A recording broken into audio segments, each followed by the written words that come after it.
Hello.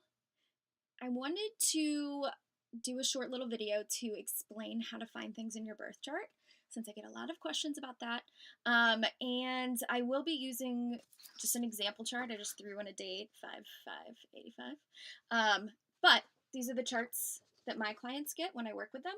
So I'm just going to use this as a quick review. I'll make a more official video once I understand how to do that. But as far as big things like today, we have an eclipse. So if you read the post about that, I talk about how it falls at 15 degrees of Capricorn.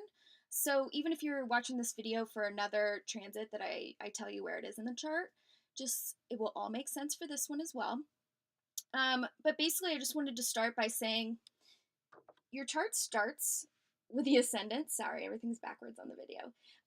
Your rising sign or ascendant is the same thing, and charts always go counterclockwise. So that's a big important thing to know. If you don't have your birth chart, please go to astro.com. There's also astrotheme.com, and you just have to know your time of birth. That's a big important thing, and you can create a free chart. And then if you like these charts, these are the ones I create because I just find them a little tacky out there. Anywho, okay, so your chart starts with the rising sign, or ASC, which stands for ascendant, same thing. And it goes this way. Everybody has 12 houses. There's 12 zodiac signs. As you can see in this chart, though, each sign doesn't necessarily have to line up with a house. So you'll see in this one, the second house starts in Scorpio, but then it ends in Sagittarius, and that's fine.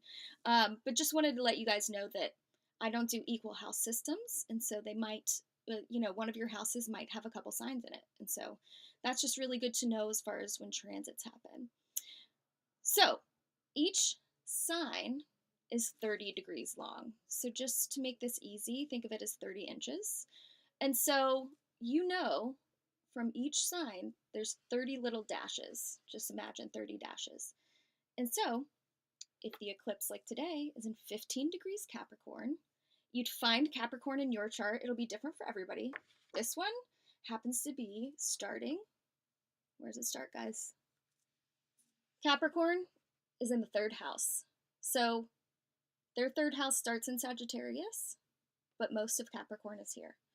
So, you would look at, since Capricorn, each sign is 30 degrees, you'd look right in the middle, because that'd be about 15, right? 30 divided by 2, y'all. So right in the middle of Capricorn, you'd find out what house it falls in. For this person, it's the third house. And so my charts will have the numbers of the houses right in the middle, the signs on the outside, and then these are the planets. So an eclipse in the third house. And then once you know that, you can quickly Google, hey, new moon eclipse in the third house, and there's so much info out there. I don't want to become one of those people that will do a reading for each rising sign because I have a full-time job and that's a lot, but I feel like there's a lot online that anybody can really look up themselves and just have it at your fingertips. I'll be writing some more blogs about that, but always, always, always read it from your ascendant. There's a lot out there that uses sun signs, but if you can use this one as an example, this person's sun is in the 7th house. And so if they were to read for Taurus, which is what their sun is in, see, that's the sun, it's falling in Taurus, that would essentially be a flipped chart. It wouldn't make sense. So you have to read for the rising sign. Because your sun sign, while yes, it's important for who you are and your personality, it depends on where it falls. So like a Taurus in the 7th house would have a lot of Libra qualities because Libra is the natural ruler of the 7th house. Each sign has a place where it originally comes from. So, we'll get into the layers like that later. But as far as finding something on your chart, look for the sign that I mentioned in a post. I'll always put the degree if it's a big transit. And like a Mercury retrograde, say hypothetically there's a Mercury retrograde in Cancer. Where would it be in this person's chart? You find Cancer, and then you see that it's in the 9th house.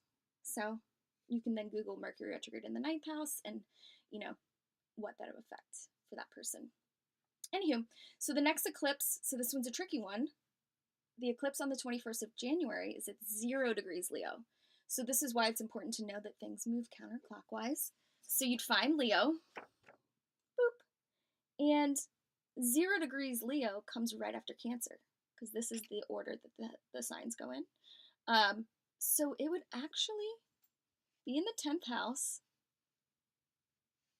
All of Leo in this one is in the 10th house, but just so you know, 0 degrees is on this side of it, not on this side. This is 0 to 30 from this line of Leo. It's 30. So this person's 10th house, this hypothetical person, starts technically in Cancer. So that would be around like a 27-degree Cancer, but then most of their 10th house is got Leo in it. So whenever there's a transit in Leo, it'll affect their career. 10th house is status in the world, reputation, goals, stuff like that. So expect a change in career if you have a 10th house eclipse. Whether it's a new moon or a full moon, that will describe, you know, if it's new beginnings or possibly endings to make room for new things. But just know, you guys, that anything that happens in an eclipse is meant to be, even if it's stressful. So yeah, hope this helps. I know this is kind of long and janky. I'm not going to edit. I don't do videos, but so many people reach out to me that I figured I'd do it.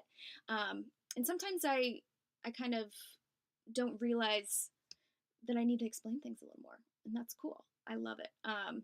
So if you're one of my clients and you have this chart, this will be easy for you. But this will make sense once you just pair it with whatever chart you print out. It always goes to 12. There's always 12 houses. There's always 12 signs. And each sign is always 30 degrees. So whether it looks like this or really colorful, it's going to be the same for you. Happy eclipse, everybody. Bye.